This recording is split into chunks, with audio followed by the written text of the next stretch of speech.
Good evening from Brussels to everyone, and welcome to today's webinar, Faith, Food and Future Tech, Aligning AI Innovation with Sustainability and Ethical Values, organized by the Faculty of Protestant Theology and Religious Studies in Brussels, Light of Awareness International Spiritual Family, an International Academy for Multicultural Cooperation based in New York, and G20 Interfaith Forum based in Washington, D.C.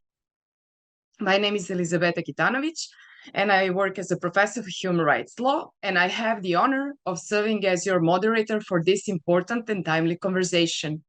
I'm delighted to be joined by a diverse and inspiring panel of experts, thought leaders, and practitioners who are working at the intersection of technology, ethics, faith, and sustainability. We are thrilled to bring together a diverse group of experts and visionaries who are exploring how artificial intelligence interacts with ethical frameworks, sustainability goals, and faith-based values. As AI continues to reshape industries, from food systems to global governance, it raises profound questions. How do we ensure technological innovation aligns with our moral responsibilities? How can AI help build not just a smarter world, but a more just and sustainable one? How do we ensure that innovation reflects our deepest values? Can AI serve not just as a progress, but also as a purpose? And how we might spiritual and ethical traditions help guide the development of technologies that impact lives and ecosystems globally. These questions are not hypothetical. The United Nations Pact for Future, Globe Digital Compact, and Declaration on Future Generations from September 2024 calls on government, civil society, and the private sector to forge a shared vision for humanity. At the same time, we have European Union's AI Act setting the precedent for ethical, transparent, and human-centered AI governance. We are pleased that this evening we are all going to explore these questions and to look what kind of fundamental rights maybe can be infringed, and also to see what kind of our environmental responsibility do we have.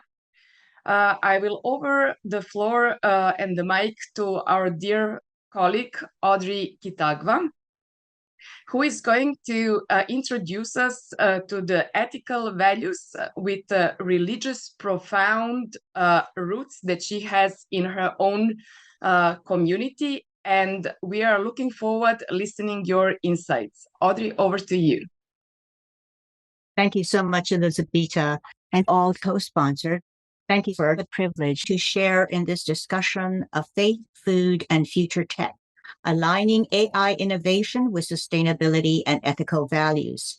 Now, for the first time in history, we must recognize the development of AI and get to know its impact upon our lives in the realms of science, education, medicine, and as today's webinar will have as its focus on the food systems or digital agriculture. AI and data-driven tools hold significant promise for transforming the world's agri-food systems towards greater efficiency, traceability, and sustainability. By leveraging AI, it is hoped that countries can improve resource management, enhance crop yields, optimize supply chains, and build more resilient food systems that are less vulnerable to climate change. However, these transformations must be guided by commitment to human rights, ethical integrity, and social justice, ensuring that the benefits of AI are shared equitably, that potential risks are mitigated. The realm of ethical integrity and having a moral compass falls squarely within the realm of faith and religious communities, which have played and continues to play significant roles in mobilizing acts of charity and compassion, including feeding the hungry and serving the poor and marginalized in society. Religious texts and teachings often emphasize the importance of caring for the needy and sharing resources, viewing such actions as essential for spiritual growth and demonstrating faith in practice.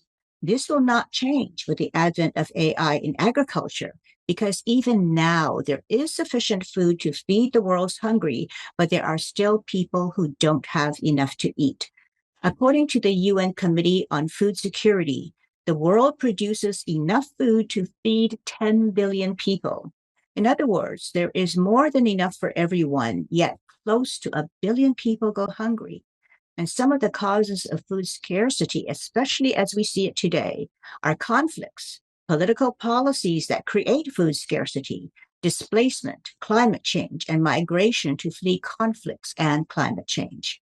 From the Quran, which indicates the feeding of the hungry, shows true faith through acts of kindness, to the Talmud, which views feeding the hungry as a form of service to God, to the Bible, which has numerous stories and teachings about feeding the hungry, including Jesus' miracle of feeding the multitudes with 5 loaves of bread and 2 fish.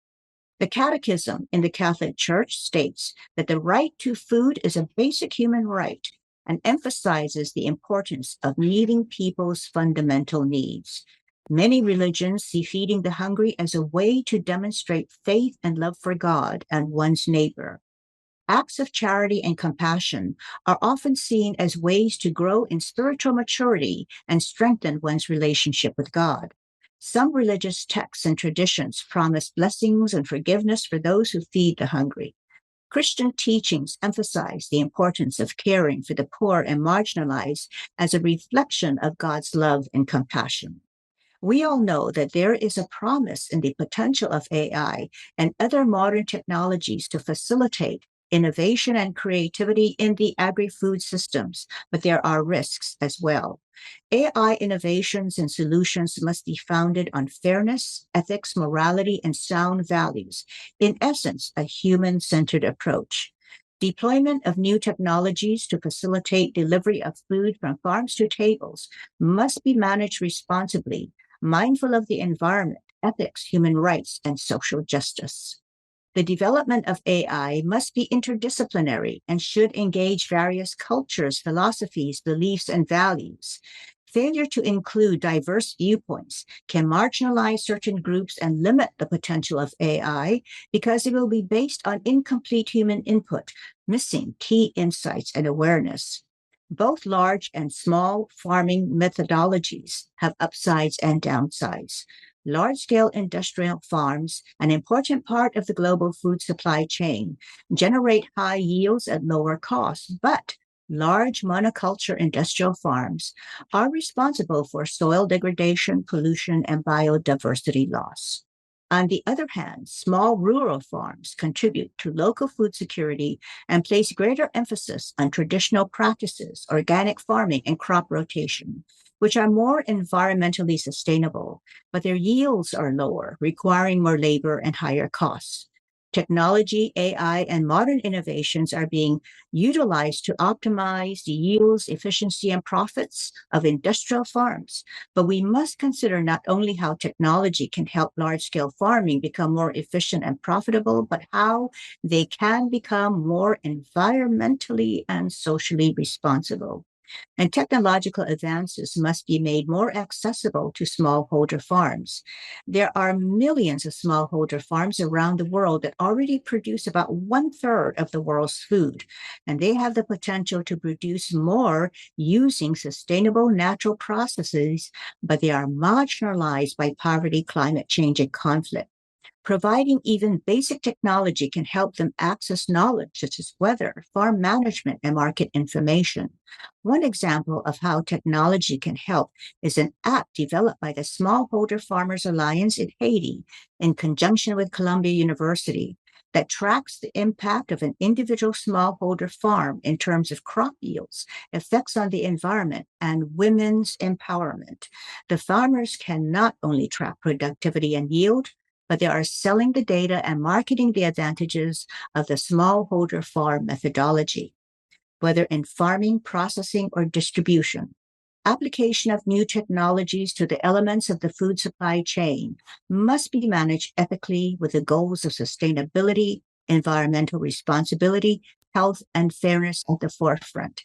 Faith communities around the world have often been first responders to hunger and poverty, and the moral and ethical religious practice of caring for and protecting people extends to the obligation to care for all of creation, protecting and nurturing the natural world.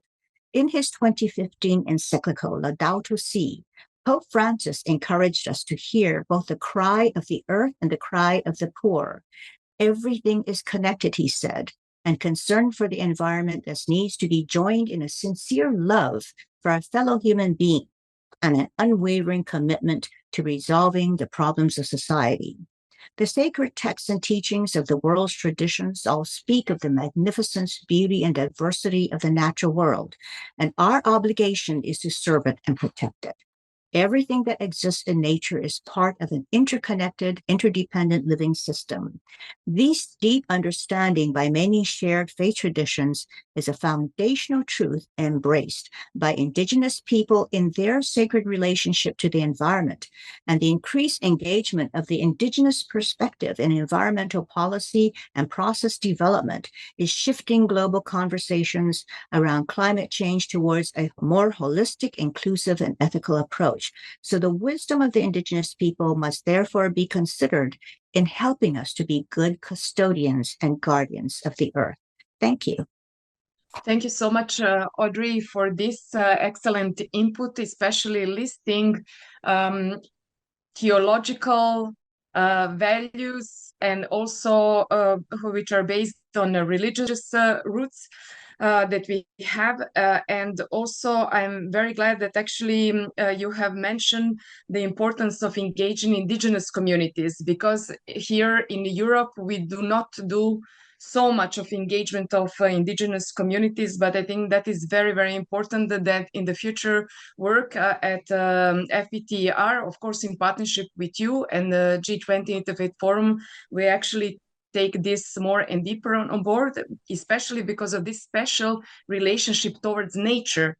Because from a very authentic religious awareness that these communities are having and holding for centuries and millennia, actually we can learn a lot. And it's not very much known in the public space, in the civil space, about this special and specific relationship that they actually maintained. We turn to Professor Medlir Mema. So Medlir, over to you. Your bio was displayed. You are expert on AI. So this morning in Brussels, you gave presentation on different topic on AI, religious freedom and humanitarian aid. But now we go towards the EU governance and food sustainability. So over to you. Yes, thank you, Elisabetta, and it's great seeing you again. And thank you, of course, to the panelist members for your remarks and for allowing me to participate on such an important topic. Good morning, good afternoon, and good evening to the participants as well, those in the audience. In 2024, the United Nations convened the Summit of the Future in New York, bringing world leaders together to address mounting global challenges like climate change, inequality, digital disruption, and a stagnating path toward the Sustainable Development Goals.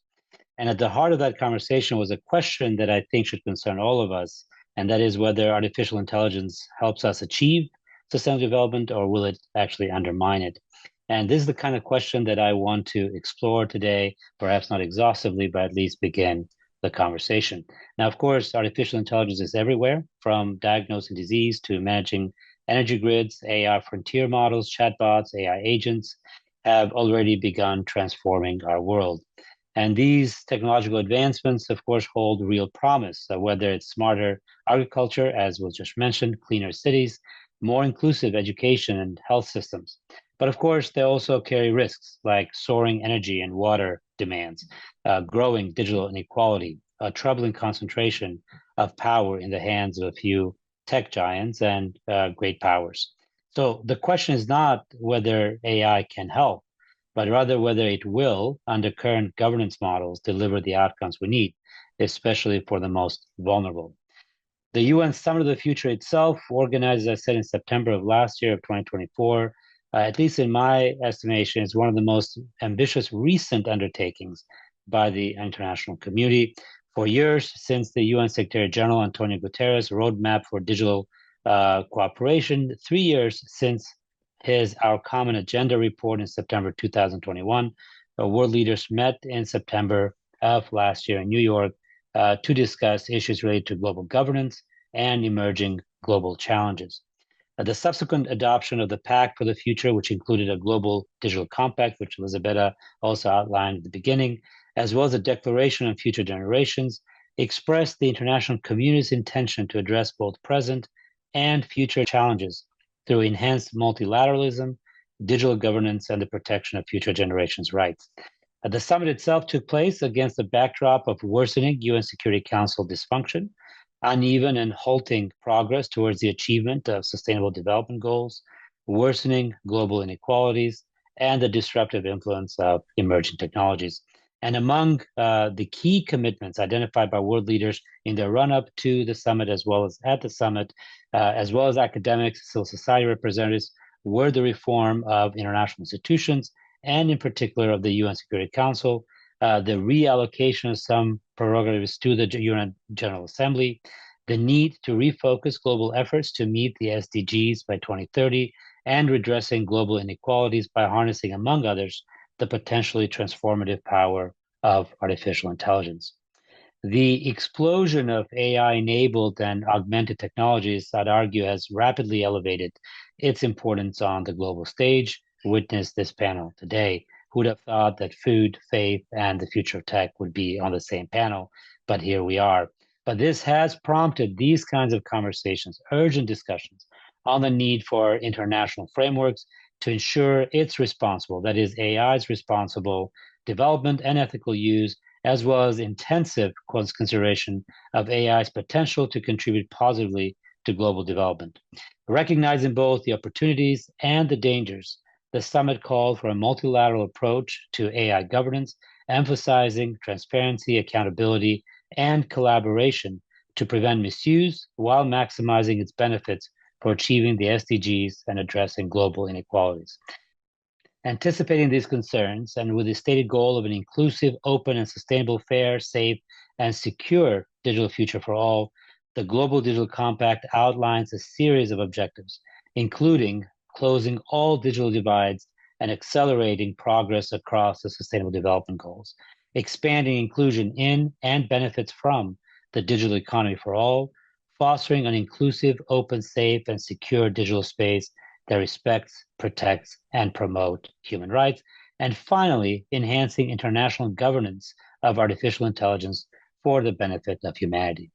And now the proposed vehicle for achieving these goals, these very ambitious goals, and for translating them into reality was a combination of existing and new institutional arrangements and initiatives, which takes, quote, an agile, multidisciplinary, and adaptable multi-stakeholder approach, starting with the creation of an international scientific panel on AI, a global dialogue on AI governance, an AI standards exchange, a global fund for AI, and a global data framework. These initiatives are intended, in the words of Secretary General, to respectively promote common understanding on AI capabilities, opportunities, and risks, anchor AI governance in international norms and principles, including human rights, bridge the AI financial divide, and foster technical compatibility. The latter two, some of the biggest demands from the global south, at least at the UN summit and in the run-up to it. And finally, an AI office at the United Nations is proposed to assist in ensuring that each of these initiatives has the necessary support and carries forward the momentum. Now, the developments are in many ways a direct response to both the opportunities and challenges that many feel are associated with both the current moment through which the international rule-based order is going through and the failure to adequately address increasing global disparities. And with the world at an inflection point, much of the conversation now hinges on the potential use of AI technologies to address those global inequalities and its likely impact on climate change, the digital divide, and shift in geopolitical boundaries, to mention just some of the challenges. Now, on the environmental and climate kind of impact of AI and the discussion there, the European Commission's own study, in fact, on climate change and environmental degradation has concluded that continued unabated anthropogenic pollution and greenhouse gas emissions will further increase changing climate patterns, adding that even if all emissions from human activity suddenly stop, current concerns and threatening climate change trends would remain. And of course, these trends will continue to worsen. and the growing demand for energy to support the construction of large data centers is already visible across the world. For example, in Latin America, we have at the same time the construction of multiple data centers while also worsening conditions for agriculture. So to conclude, and I'll have more to add in continuing remarks, there is a tension is emerging between this need for accelerated and embracing emerging technologies with the demand for energy, cooling, water, and others that are needed for increasing further agricultural development, but that are now in greater demand through the development of these data centers. Thank you. Thank you, Professor Medler, for this introduction to the IE and update on the global governance, and especially linked to the UN document, Pact for Future, as well, proposals for discussion in terms of the IE opportunities and risks that the present and future generations are going to deal in the present and as well in the future. So we go to Professor Maria Cotidu. So Maria, from the food perspective, you have heard this topic actually started with some reflection on theological level from Audrey. Then also Professor Medler, he referred to it in terms of the IE food, some links in terms of the protection of the environment, which are evidently there.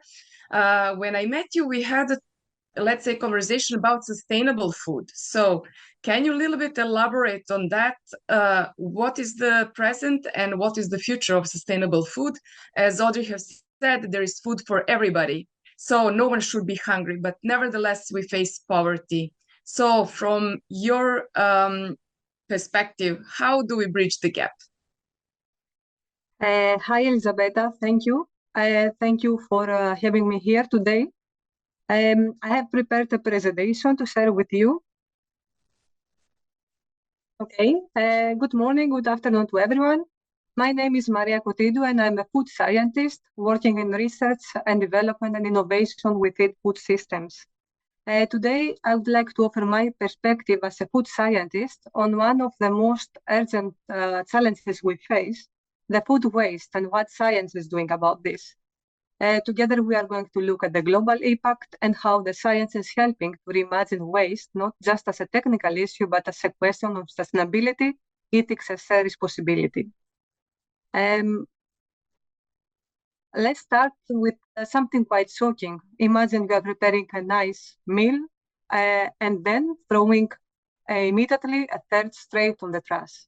That's essentially what we are doing globally. Every year, 1.3 billion tons of food are lost or wasted, and that's 1/3 of the food production.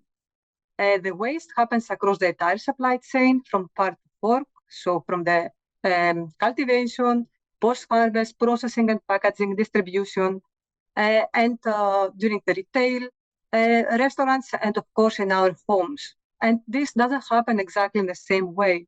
In high-income countries, there is an overconsumption, and most of the food waste occurs at the consumption stage, at our homes, at the restaurants. In contrast with lower-income regions, such as sub-Saharan Africa, food loss again happens there, but this happens during much earlier in the chain due to the limited infrastructure, the poor storage facilities, or outdated preservation techniques. At the chart on the right, you can see that the problem is truly global. In China alone, food waste exceeds 108 million tons annually. In Brazil, every person throws away around 95 kilograms of food each year. And this is just not numbers. They represent wasted blood, water, energy, and human effort. Let's take a step back and look at the bigger picture of why food waste matters. Right now, more than 343 million of people are facing acute hunger. Every year, nearly 9 million people die from hunger, including 3 million of children. At the same time, we waste the 1/3 of the food produced all over the world. Wasting of food also damages the planet. The food we waste uses up the land area larger than China every year. It consumes 45 trillion gallons of water, which is 25% of the production of the use of water in the agriculture. And when food goes to landfills, it releases methane, which is caused 8 to 10% of the global emissions, which is more than the whole aviation industry. The economic cost of the food loss and waste is estimated around $1 trillion every year. And this matters for the families because it's money wasted on food that they never get. For farmers and producers, it's lost income. And for society, it's a burden on our resources. Finally, food waste challenges us ethically. It goes against values like gratitude, moderation, and stewardship. Around the world, governments and international organizations are taking actions to make food systems more sustainable. You have heard about the Farm to Fork, most probably. In the European Union, we have the Farm to Fork strategy, which is a part of the Green Deal, and it supports local and organic farming, encouraging better labeling and aims to cut food waste and chemical use. In the United States, they have set a national goal to cut food loss and waste in half by 2030. In South Korea, households are charged for food waste by weight. The food is collected and turned into compost or feed. This is a great example of circular economy in action. And at the international level, United Nations and FAO are working also to support sustainable food production and to reduce waste globally. These are all examples show that the sustainability isn't just a scientific or personal issue, it's growing global priority, and it happens everywhere. So what food scientists and food science is doing about this? As food scientists, we help to shape more sustainable food systems from how ingredients are sourced and how products are made and packaged. We prioritize responsible sourcing, choosing raw materials that minimize environmental and societal impact. We can reformulate the products with lower impact ingredients, like, for example, plant-based ingredients. We can limit over-processing. We can design packaging that extends the shelf life and reduces waste, like, for example, recyclable, biodegradable, smart packaging, or reusable packaging. We also can transform the food waste into value, extracting, for example, fibers from orange peels or using proteins from the dairy industry like whey, contributing to a circular economy that transforms leftovers into useful ingredients. Through science, we enable food systems that are not only more efficient, but are also more ethical, plant-forward, or regenerative. Many of these ideas we just explored in food science, like reducing waste, using resources wisely, and caring about how the food is produced, are deeply connected to long-standing values found in religious and cultural traditions around the world. For example, practices like fasting, or like Ramadan, Lent, or Yom Kippur, invite reflection on our relationship with food. They remind us to pause, to show restraint, and to be grateful, values that are central to sustainability. Blessing food before meals, for example, sharing with others, and avoiding waste, they are core values in most of the religions. Building a sustainable food system isn't just a scientific challenge, it's a shared responsibility. Science can give the tools to reduce waste, to make more sustainable food. And values remind us why it matters. When innovation and care come together, we can waste less, value more, and nourish both people and planet. Thank you. Thank you, Maria, for this very nice presentation, and with all these pictures and data that you have put in your presentation. Especially, it is important that we discuss food waste, because also in many religious communities, when we have facilities, sometimes also we are dealing with food waste. And before, in religious communities, the food waste actually was used to give actually to the poor people, you see. And then later on, of course, sometimes around the communities, it's difficult to identify the poor people who are actually needing this food. So also as religious communities, I think we should do better on that. But later on, we will come back to in our conversation to this discussion. So last panelist for tonight, for this evening, is Miss Lana Šarić. Lana, good evening to you. She's our intern from Faculty of Protestant Theology and Religious Studies. And she has a very interesting presentation, and many times we have been discussing the Pact for Future, which is talking about present and future generation. So Lana, it's and present and future generation who is actually have to deal in her professional and career life, actually from the start of her professional career soon after finishing her studies, also with IE, also with global warming, with sustainability, with different, let's say, global challenges, especially that she's a student of the Faculty of Economy and Finances. And she prepared a PowerPoint presentation, feeling watched emotions, AI, HR, and new ethics of influence, because her generations and generations which are not yet born, they are going to actually deal with the influence of the AI, whether it is legally regulated or it is not legally regulated. So, Lana, let's hear from you. How do you see this global challenge? Thank you so much, Elisabetta. So hello, everyone. Today I'll be talking about emotion AI in HR. So what if your job interview was judged not by what you said, but by how you said it? Your tone of voice, your facial expressions, even tiny movements you didn't notice, scanned and scored by a machine. And what if your employer could track your mood at work, or a government could guess how you're feeling about politics just by analyzing your face? Now, this is the world of emotion AI, which is a fast-growing part of artificial intelligence called effective computing. And we are seeing this technology move into human resources in how people are hired and monitored.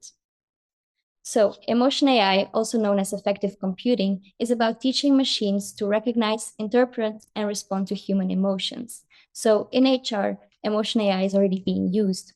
Companies are scanning job applicants' facial expressions and voice during interviews. They're using AI tools to rate performance based on microexpressions, and they are monitoring employee mood to boost productivity. Now, emotion AI promises a more natural interaction between humans and machines, but it also raises serious questions, because emotions are complex and context matters, and these systems can misinterpret, nudge, or even manipulate. So while technology brings new possibilities, it also comes with new risks, such as bias, ethical gray zones, and the erosion of autonomy. And emotion AI doesn't just look at your CV. It looks at your face, your tone, your gaze, even how you sit or type. And so this is not just personal data, it is emotional data. But here's the catch. Most people don't realize for what it is being collected or how it's being used, because algorithms often work like black boxes. You don't know what goes in, and you don't know how it decides. So where's the line here between innovation and invasion? And that's why in the EU, we have two main regulations. First, the GDPR, which protects personal data, and second, the new AI Act, which regulates how AI systems are developed and used. And they both share values like transparency and accountability. But even these laws are struggling to keep up, because the AI Act is the first step. But many companies still can't explain what their algorithms are doing, let alone control them. And small companies often don't have the resources to audit or fix their AI systems. And meanwhile, the risks are very real, because in one Belgian case, a hiring algorithm was trained using IP addresses, and it ended up favoring people from one wealthy suburb over another more diverse neighborhood, without anyone noticing until much later. In another case, a company's automated system stopped hiring women entirely for certain roles. Now, because the system had learned from biased historical data. And these are not just technical issues, they are ethical ones. And in HR, the stakes are human. So emotion AI is not just a tool, it can also be a method of control. And these systems can be biased, culturally tone deaf, and easily misused. But the real issue is this: who has the power to use them and why? Governments, employers, and platforms can now respond to your emotional state in real time. And that means that influence can be tailored based on how you're feeling. And this is not neutral, it's strategic. So a recruiter might favor calm voices, a politician might target anxious voters, and a company might nudge workers who show signs of burnout. So these systems often reinforce existing discrimination because AI learns from past patterns. And when bias is built into the system, it scales. Remember the previous slide's example when AI was rejecting women for months. Now, that's not a glitch. That is a pattern that is encoded. And it doesn't stop at work because AI is now also used in politics. It's writing personalized messages, tracking voter sentiment, and tailoring emotional influence across platforms. And some candidates even test digital clones, they're called psychochats, to simulate empathy and build false intimacy with voters. So it's not just about privacy here, it's about democracy, labor rights, and social equity. And the biggest risk is not knowing it's happening. But it's very much happening because, as you can see on the graph on the right side, it shows the sharp increase in the number of AI-related legal cases in the US from 2000. Now, here's the thing. AI expects emotional consistency, but humans, we are messy. We frown when we are focused. We sigh when we are thinking. We are not standardized. And yet, this is the direction we are heading to.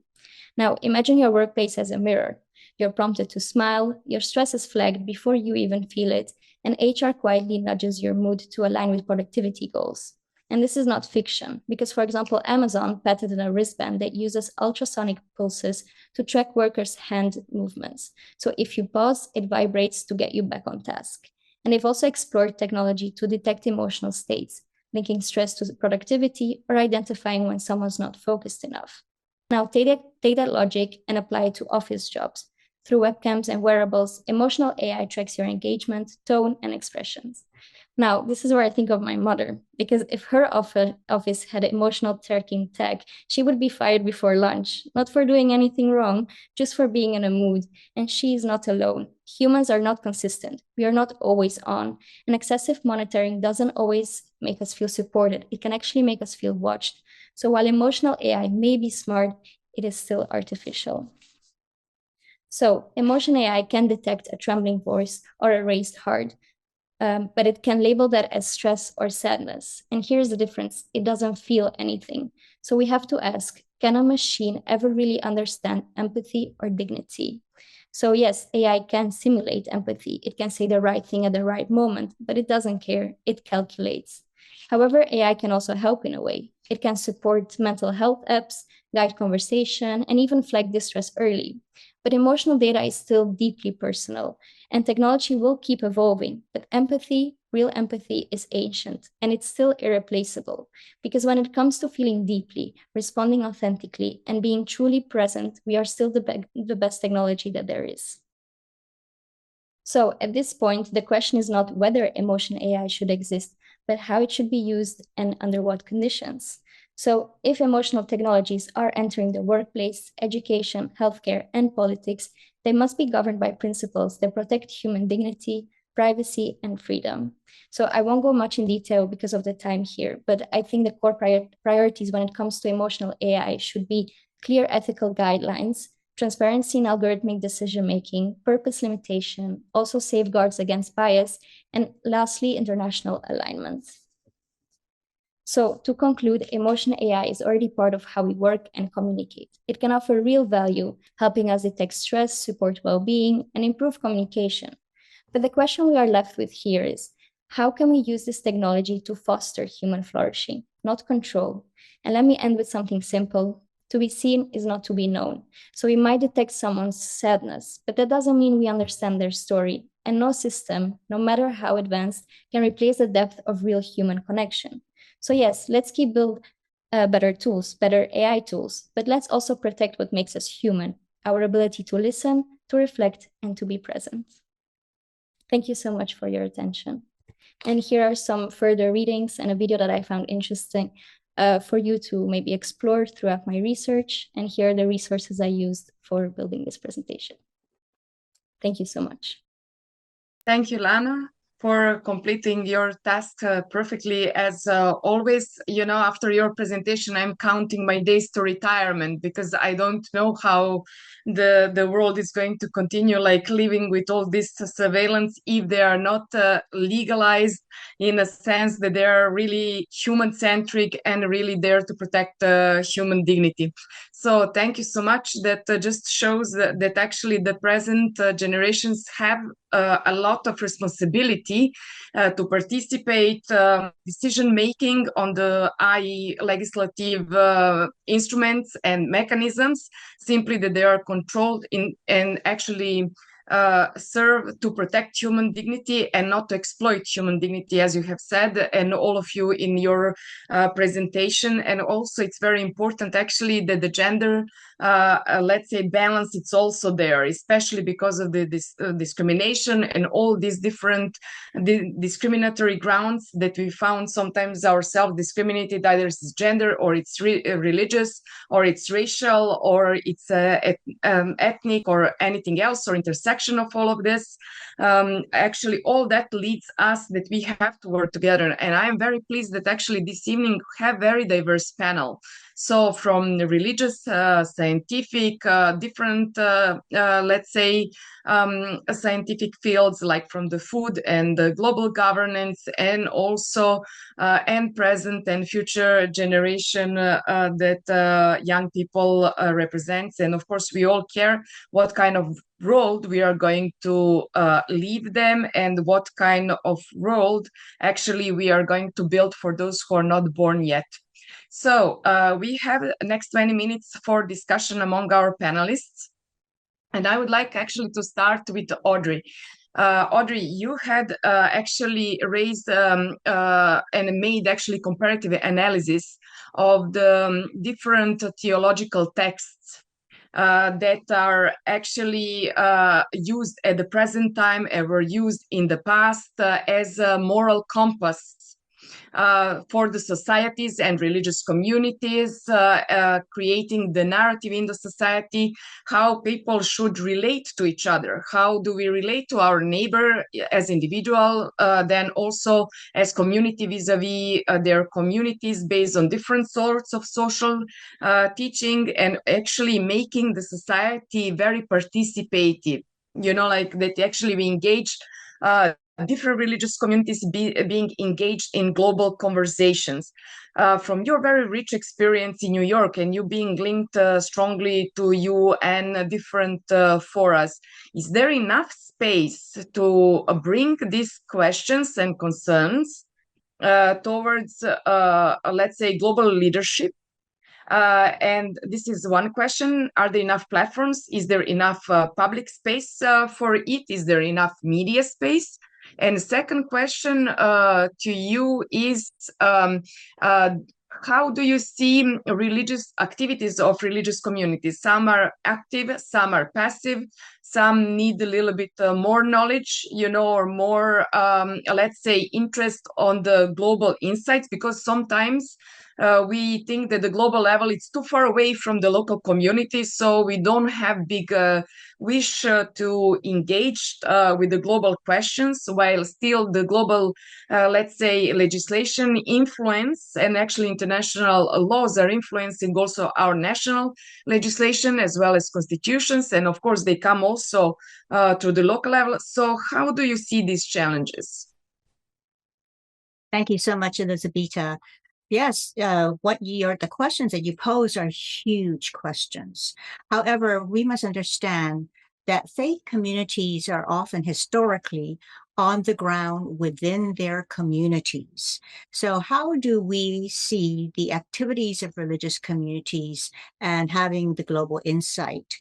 So it can be very difficult to do that, because faith communities are very community-based. And therefore, you're going to have the enculturation processes, the values of that particular faith community, but also we see that they provide valuable services to their communities, you know, whether it's providing food, you know, medical services, etc., because they have been very instrumental in being on the ground presence. And you want to be able to connect them to global organizations, like, for example, UNICEF. It is a department in the United Nations that they wanted to have the vaccination of the children for polio or measles.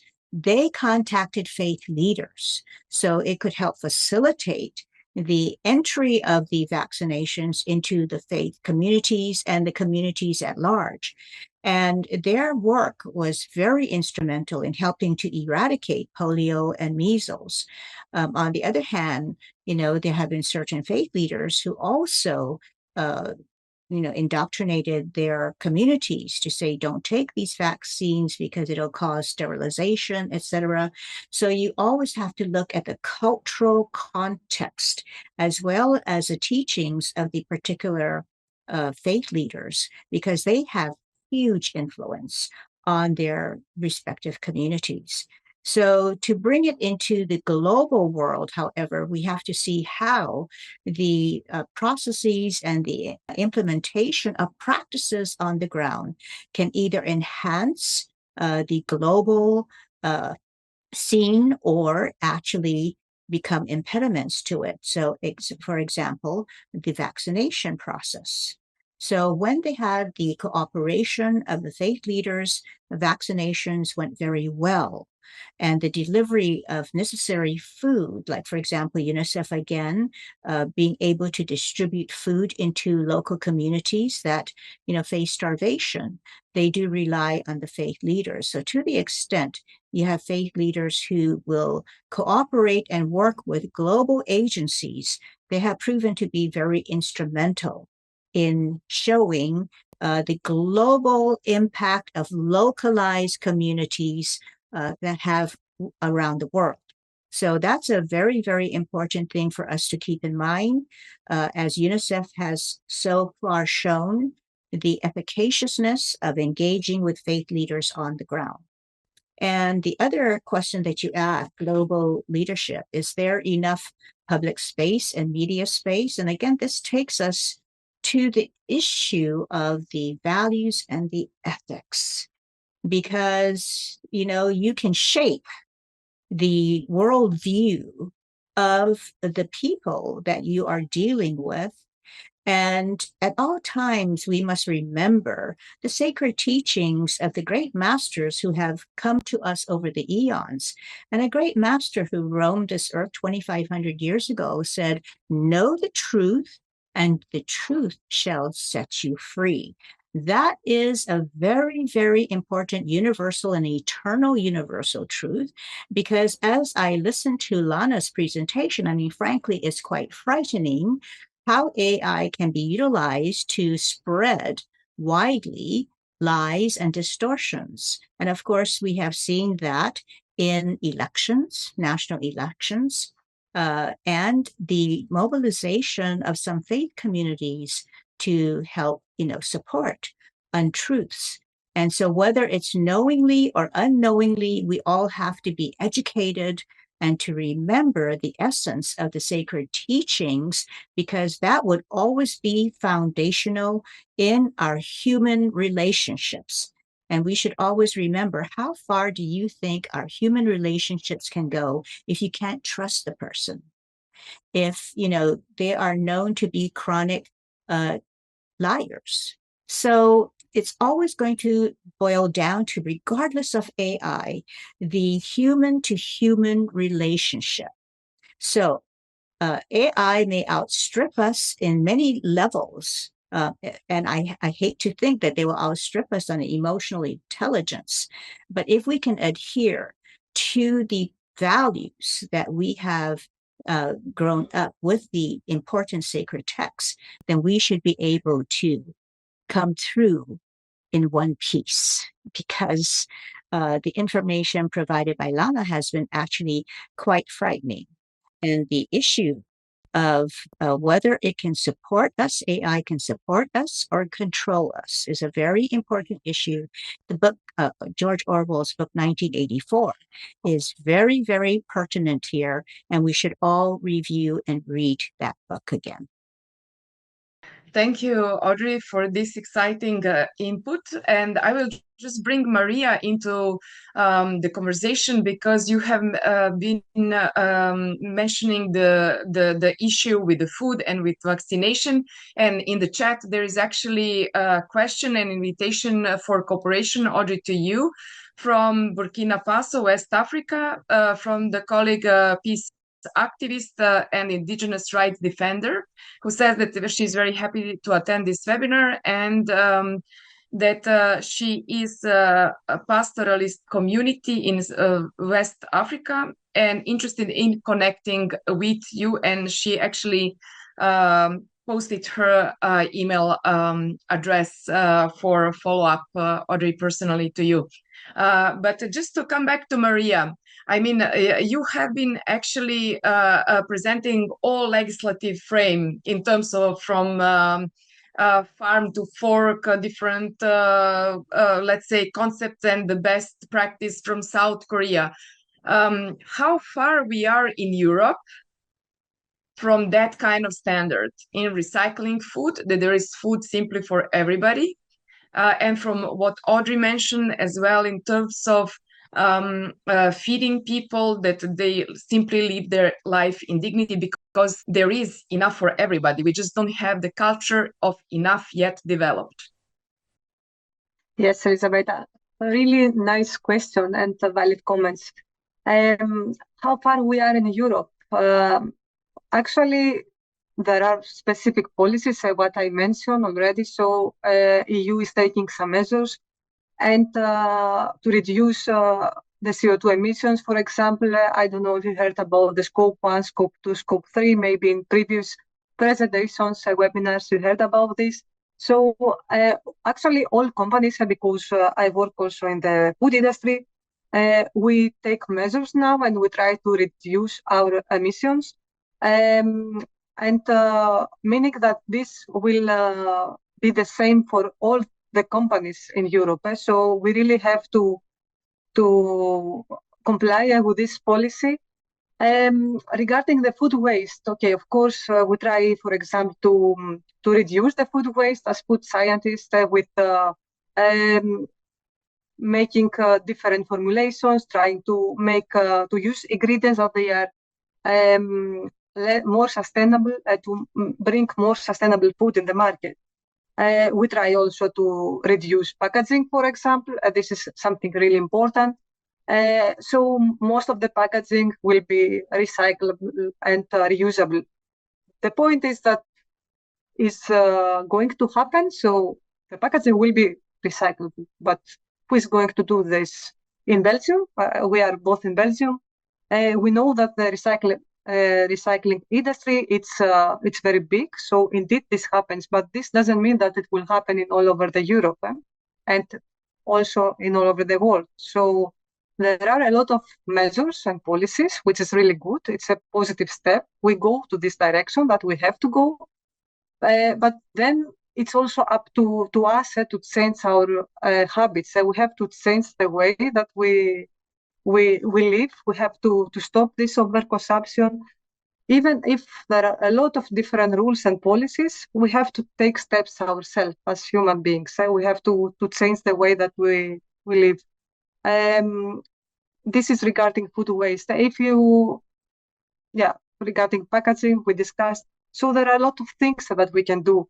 But it's really the next step. It's up to us what we're going to do. Thank you so much for this explanation. And I believe very strongly that in the religious sectors, in the academia, but also in religious communities, we need to discuss actually more food sustainability, how to do it actually. Because if there are not every religious communities has professionals in terms of who do have food expertise, that they can advise religious communities, like how to deal with less leftovers, how to make less for the feast. And both of us, we are coming from these traditions, which are actually the more cooking, the better. It doesn't matter if everything is spent, in fact, and so on. Sometimes in some communities, we are overdoing it, even though we don't need to do it. Maybe there needs to be some rationalization towards the food and festivities. But nevertheless, I think that this discussion on food, that actually we create appropriate food culture, would be something really important, and to be simply in line with religious-based values. And to come back to Lana and to Medlir, so both of you are working and you have a deep interest in the AI sector.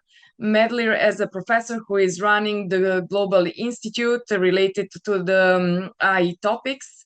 Lana is the present and future generation who will need to live daily with AI developments, whether they are legal or illegal. You know, we hope that in the EU they are going to remain strictly legal, that actually the EU will impose the implementation or a mandatory of the different legal acts from GDPR, of course, which is mandatory, to the new documents that the EU is developing compared to US, for example, because today with Medley we just had discussed how actually there are different perspectives and ideas to, let's say, limit the use of AI.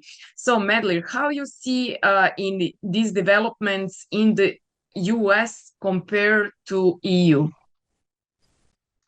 Yeah, thank you for that question. It's actually a very important one. Just yesterday, talking to actually a friend of mine who was working in the previous administration and just trying to get a sense of developments in the United States. Well, I think there's a few trends I think are emerging with regards to artificial intelligence and the governance of AI generally in the United States. One of them, of course, a broad trend, which is towards deregulation. If until now there was this soft touch kind of approach, this gentle touch approach on all of the above types of approach, that is industry proposing some normative guidelines, and then you have state governments that are also creating their respective offices, and each of them trying to figure out, how to approach this question of AI regulation. And then you had the federal government, which had like the safety approach to it, recommending different perhaps gentler types of regulations. We're moving away from that with the current administration. In the latest bill presented to the U.S. Congress, by the U.S. Congress rather, that's been approved by the House of Representatives. In that bill, there's a proposal for a 10-year moratorium over any kind of legislation that currently exists in the United States. And what that would do, of course, is that it would do away with any kind of guardrails at a time, I would argue, when we need those guardrails the most. Imagine there are discussions about AGI, artificial general intelligence, and there are other more apocalyptic kind of conversations about artificial superintelligence. And to head into this era next decade of potential AGI and potential ASI without any guardrails is really problematic, at least from my perspective. But it's clear the United States has decided that when it comes to this AI race, that they see it as a global race. They want to make sure they don't have any hands tied. Now, you would think that the Europeans would perhaps provide a foil or perhaps refuge in terms of governance. But what has actually been happening for the last year is that both European Union as well as European governments generally have been favoring deregulation rather than more regulation. So even the EU AI Act, which has only been now, and an AI office has only been around for 1 year, are actually under some threat. Actually, just today, we had another conversation with somebody from the European Union who was arguing that perhaps the status of the EU AI office itself may not necessarily be to completely confirmed, right? Whereas the AI Act may have some legal standing, it is not clear that the AI office within the EU has to be there. So there are already rumors within the European Union of doing away with something like that. And of course, that is confirmed by what happened in February when the French government invited all the different countries and different tech sectors and NGOs and think tanks to Paris. And they renamed what until then was known as the AI Safety Summit to an AI Action Summit. And the implication there is that the French and the Europeans generally were open for business, and they no longer were willing to stand by. And of course, when it comes to China, when it comes to Russia and others, they're not playing this regulation game. Of course, China has a very deep, I'd argue, and variable a regulatory framework, but it's one that is more meant to kind of favor government control and surveillance and centralization of data collection and monitoring, rather than actually the advance of AI itself, which is very much being supported by the Chinese government and the Chinese Communist Party. So all of this to say that we are entering an era that is going to see a lot more investment in AI, that is going to see a lot more demand for resources in AI, and to perhaps conclude a thought that I started, and because of time, I tried to kind of wrap it up, and I'll add a little bit more in my closing comments. There is more and more demand now for these resources for for resources like energy intensive or minerals or water resources that traditionally would go towards economic development, agricultural development, food production, right, sustainability, but that now actually go towards the development of artificial intelligence. And it is in AI models, training, and others, or data centers.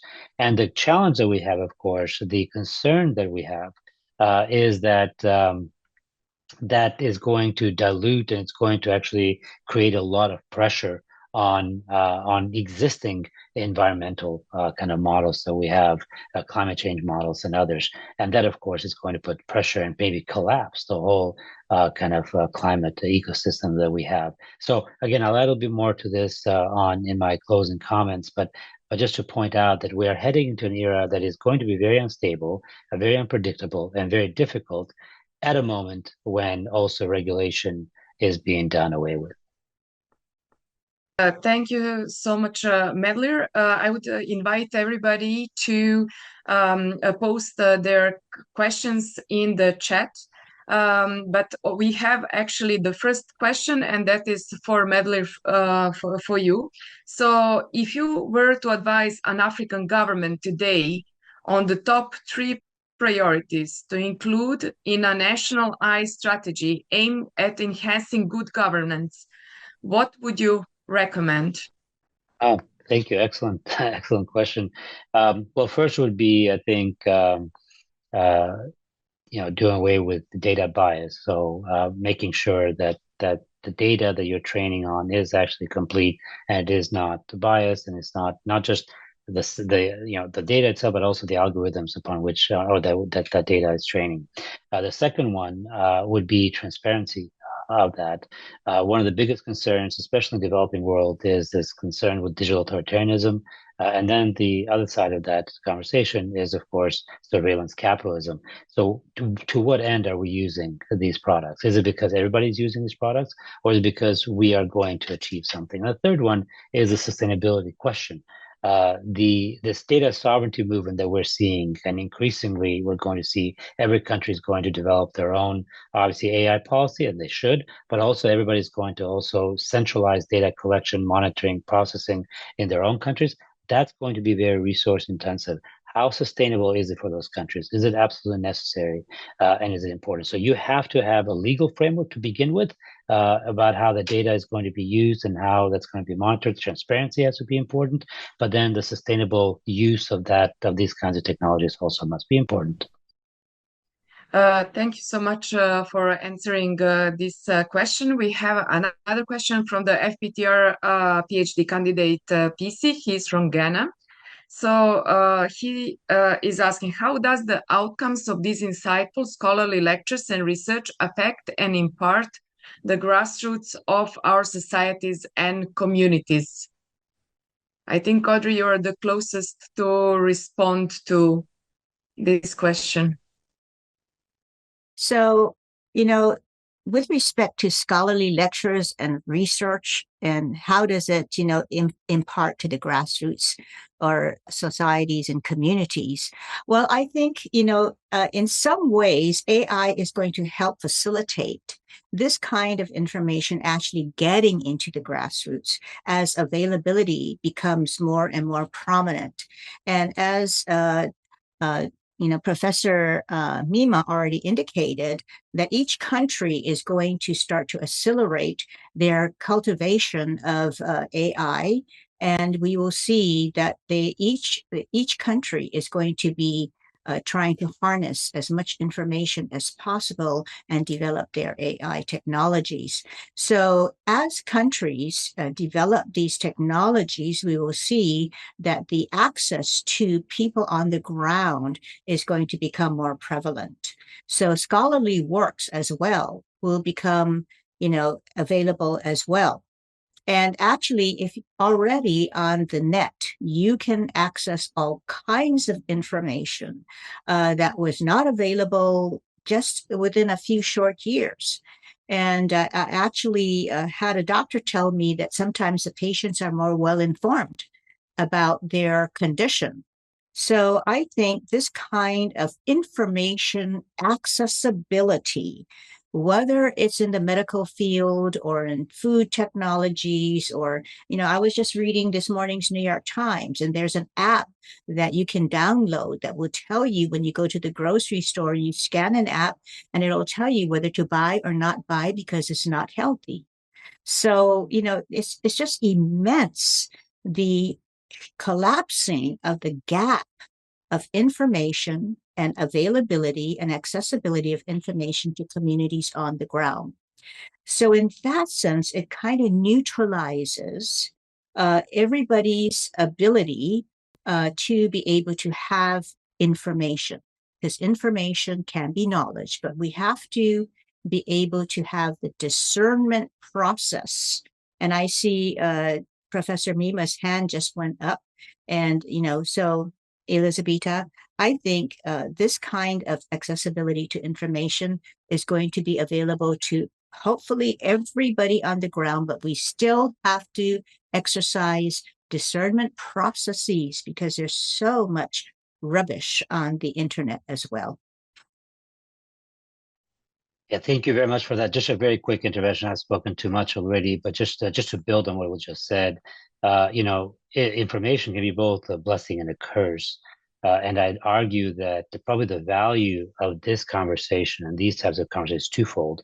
One of them is identifying and building a network of individuals that are very much interested in these types of issues.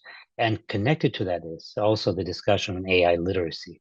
AI literacy is what's going to help us make sense of the information. Right? If we only have information, then we'll find it very difficult to have and to do much with it. There was a discussion earlier also by Dr. Kitagawa, I believe, about misinformation and disinformation. You're more likely to be subject to that kind of stuff and fall prey if you don't have AI literacy. And so I think probably the biggest thing that we need to be thinking about, if you're talking about grassroots movements, and if there's something that you want to do locally, AI literacy, right? There's a lot of courses already in line. Encourage people to become more and more AI literate. Japan right now is actually collaborating with Microsoft to train 3 million Japanese high school students in AI literacy. Okay, that's an important kind of development to have at a national level, and I think especially in developing worlds and developing countries, it's very important that we develop, because I think also AI can be a tool for development and for growth. You can kind of leapfrog certain stages of development if you can actually jump onto the fourth industrial revolution, but you can't do that if you don't have an AI literate population. Thank you so much, Medlir, for this response and actually bridging the gap with different perspective on AI. Actually, I have a question for Lana. Lana, when you listen all of this now from religious perspective, we had an input. Then Medlir was explaining the situation on the global governance level and what are actually the differences between the EU and the US and comparison with China. Maria came with some explanation related to food, with some good practice which is coming from South Korea. In this webinar, we actually connected 3 very important topics. This is faith, food that we all need, and AI that we are already all using.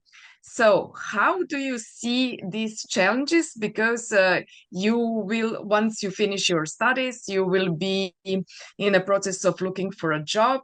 Of course, as part of your job from day one. You're going to use artificial intelligence, and actually you already do, but then it's going to be on another level.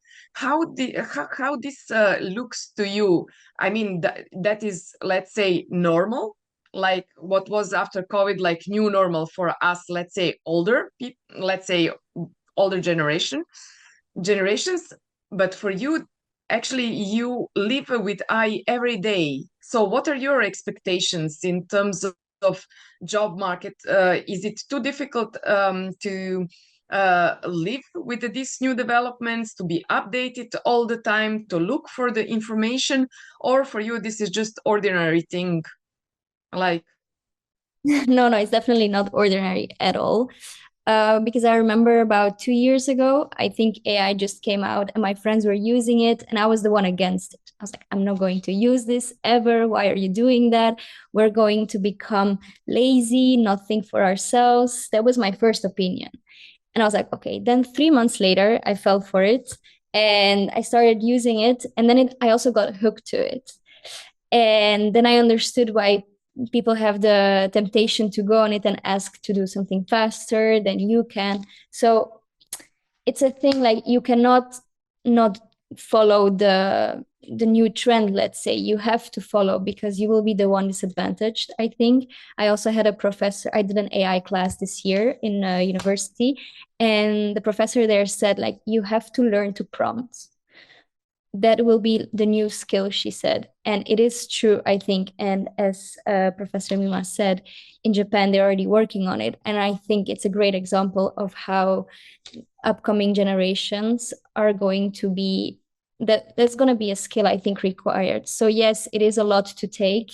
And it is something that I will also have to work on, is to work with AI, discover the new tools, what's out there, and really optimize that and use it to my advantage and not the other way around. So it is very important. It is overwhelming. There's a lot more coming, and I think it's important to follow up with everything. But it's definitely not ordinary, no. Thank you, Lana. Here there is a comment from Nevena Šarić. So she says, this is already happening. AI literacy in Belgium. To address these concerns, the European Union introduced the Artificial Intelligence Act, which took effect on August 1st, 2024. This legislation mandates specific employer obligations starting from 2nd February 2025, so a few months back, to ensure the responsible use of AI in the workplace. New employer obligations from February 2025, companies deploying AI systems from workforce management must comply with stringent regulations designed to enhance transparency and worker protection. Mandatory employees training on AI. Any employee interacting with AI tools must receive training on AI fundamentals, applications, and risks. Training must include recognizing and mitigating AI-related risks. Employees should understand the challenges such as data privacy concerns and algorithmic bias, learning how to address them, and then applying critical thinking to the AI results. AI-generated outputs are not infallible. Employees must assess their accuracy and determine when human input is necessary. Thank you, Nevena, for this clarification. As you are dealing with HR questions, this is very good to know actually what is mandatory also here for us in Belgium, that actually we need, if our employer didn't offer us this AI training, that actually legally we have a right to do so. And that would be really great if these trainings would be provided on all levels in the, let's say, in the EU, in all companies, in all private sectors and governmental sectors, and etc. So we have still 15 minutes, and I will start slowly wrapping up and invite all the panelists to have conclusionary comments. Actually, I just see. Okay, before that, there is last question, and then we go to the conclusionary comments, because we have 2 2 minutes more. So just to come back, what are the 3 most important specific faith-based goals for AI in food systems? Well, although it's not my expertise, we have seen that AI goes everywhere, indeed, in the food industry as well. We used AI to see, for example, consumer preferences, to see what are the trends in the future with AI, or even to design some foods to see what we can do in the future. So AI indeed goes everywhere, even in the food industry. I'm not the expert on AI, so I cannot really say a lot of things about this and how it links with food, but for sure, it's everywhere. In all industries, we see that there is a lot of AI usage as well. It's incredible what we can do. But as a closing comment, I would say indeed we heard a lot about faith, food, AI, which maybe they don't look so similar, but at the end there is a connection and everything is connected. And if you see at the end, it's especially about the meaning, the dignity, the care. We talk about sustainability. It's about the care of the environment, of the planet, and there also the presentation of Lana, AI at work. It's about to see the care to the people, how AI goes in the work environment. At the end, it's everything about the people and what we do about this. Thank you, Maria, for your conclusionary comments.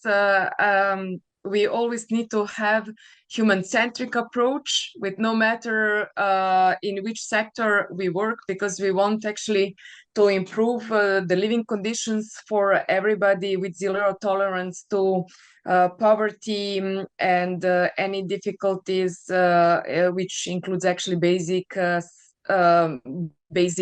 living.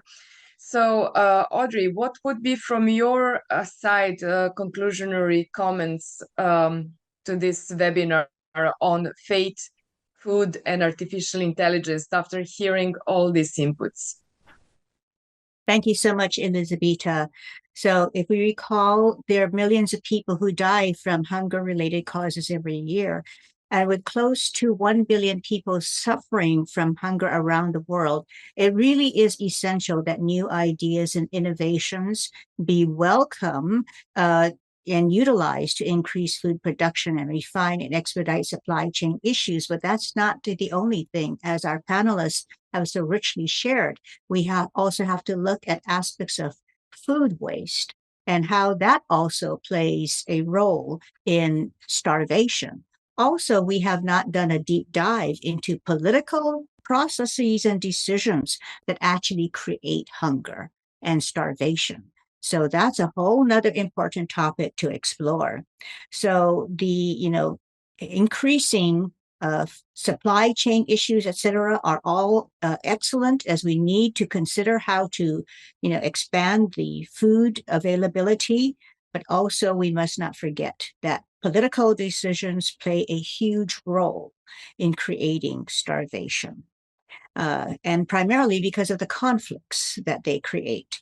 So, businesses, systems, and organizations, including the agri-food system, must be mindful of human rights, gender rights, sustainability, equitability, and the rule of law, as Professor Mima had so importantly shared in his presentation.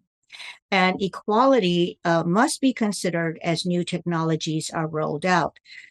But the incredible speed of the development of AI is creating a sense of urgency to get on board and utilize all the new bells and whistles, but there are many concurring consequences associated with heedless use of these technologies. And that's why UNESCO's Ethics of Artificial Intelligence, which very clearly states the inherent dignity of every human being constitutes the foundation for the universal system of human rights and fundamental freedoms. Therefore, respect protection, and promotion of human dignity and rights as established by international law, including international human rights law, is essential throughout the life cycle of AI systems. And new technologies need to provide new means to advocate, defend, and exercise human rights and not infringe upon them. And AI and other rapidly developing technological innovations must be consistent with human-centric values, as you had mentioned, Elizabeta, and appropriate oversight and safeguards are essential to ensure that human rights and justice are protected and that the use of technologies is moral, ethical, and aligned with the fundamental values of caring for all of creation and leaving no one behind. Thank you. Thank you, Audrey, for these remarks. We go to Medlir. What would your conclusionary comments? I'll first take a stab at Professor Roberts' provocative question. And first of all, also issue a challenge to him to think about those three specific faith-based goals for AI and food systems and hopefully contribute. He's a AI food law professional, so probably be well placed in this panel. So perhaps next time, but I'll take at least two immediate specific faith-based goals. So one is, I think any question of AI in food systems should privilege sustainability. And second, it should, together with that, would be the divine nature, I think, that we all have as human beings. And I think that is an important question if we were to look at it from a faith-based goal for AI and food systems. Sustainability, and I think the importance, the centrality of human life in the creation. And really the conversation has been going so far as it's a good way to for me to build up a little bit and to wrap up with some of my comments. According to a recent study by Epoch AI, the cost of training frontier AI models has grown by a factor of 2 to 3 times per year for the past 8 years, suggesting that the largest models will cost over $1 billion by 2027, with amortized hardware and energy costs for the final training run of frontier models growing at the fastest at a rate of 2.4 times per year since 2016. So that's that's an important thing to keep in mind when we're thinking about. Now, even though DeepSeek seems to have changed the paradigm, I'm not quite sure that is necessarily the story is complete there. Now, the growing demand for energy to support the construction of large data centers is already visible across the world, including many parts of Global South. For example, in Latin America, which is seen as an attractive investment destination due to the region's strategic geographic location and relatively low operating costs, major operators such as Equinix or Telmex or Microsoft and Google Cloud, are further boosting actually the region's growth. So that's the good news. However, in places like the municipality of Colón, for example, in central Mexican state of Querétaro, this AI boom has meant an investment to the tune of $10 billion for new data centers. Again, good news, employment and revenue. But the increased investments in data centers has coincided with increased demands for water resources at a time when the region's farmers are actually faced with droughts and difficult decisions brought on by water rationing, leading to crop failure. And this is where I go back to some of those governing principles that you have to keep sustainability and human life at the heart of this and not fetishize data collection, data centralization, and data processing. So this makes a relationship, I'd argue, between resource use and growth in AI-related investments even more complicated, with AI seen as playing a key role in making processes more efficient through agricultural robotics. And this was mentioned by Dr. Kitagawa early on about the fact that through AI, we may actually get better and more efficient food collection. However, there seems to be this paradox. On one hand, AI sucks resources away from food production and sustainability. On the other hand, we need it to actually maintain and to produce more resources. And so this seems to be a very difficult kind of situation to be in. So AI's ability to analyze vast data sets and assist in decision-making is viewed as crucial also in tackling climate change. So we need AI to help us tackle climate change while using resources to get AI to help us with climate change makes climate change even worse. And so that's a kind of dilemma. Those are the kinds of challenges that we're dealing with. And so there is a general consensus, especially just to conclude on this, prevalent in Silicon Valley, with a prevailing narrative being that AI and technology will enable humanity to transcend its limitations and overcome our most entrenched challenges. But the reality is that its limitations and AI as a tool itself amplifies both the best and the worst aspects of human nature. So in light of growing inequality and persistent digital divide, coupled with the shifting dynamics of global geopolitics, the need for future-proofing developmental policies has never been more urgent. Thank you, Mel. Lana, last comments from you, from your side? Yes, so thank you. But first, I wanted to say that it's been really inspiring to hear from experts share their expertise on diverse topics throughout this webinar. So thank you for that. So to wrap up, I've talked about how emotion AI is entering human resources and what that means for privacy, power, and ethics. So yeah, we've seen how these systems can offer insight, but also carry the risk of control, especially when emotional data is used without clear limits. So limits are needed to be put in place. And as we move forward, I believe we need to protect what makes us human, which is our unpredictability, our right to feel, and our ability to choose how we are understood. So that means designing technology with care and always putting human dignity at the center of the conversation. So thank you again for this opportunity, huge opportunity to contribute to this webinar. Thank you. Thank you to all the panelists for participating to this webinar on faith, food, and future tech, aligning with AI innovation, with sustainability and ethical values. You have all underlined that the human dignity needs to be in center of all policies, whether it is food or it's AI or it's environment or it's employment. Actually, without human-centric legislation, it's not going to be good for anyone actually living and giving its best to the present and future generations. So thanks to Audrey, to Medler, to Maria, and to Lana for their inputs. And I would like especially to thank our partner organizations like Light of Awareness, International Spiritual Family, and International Academy for Multicultural Cooperation, with whom also earlier we have been making partnership as FPTR, as well to the G20 Interfaith Forum, who is actually our also long-standing partner, where Audrey and myself are actually participating in the advisory council. So thank you so much. Have a nice evening and see you next academic year.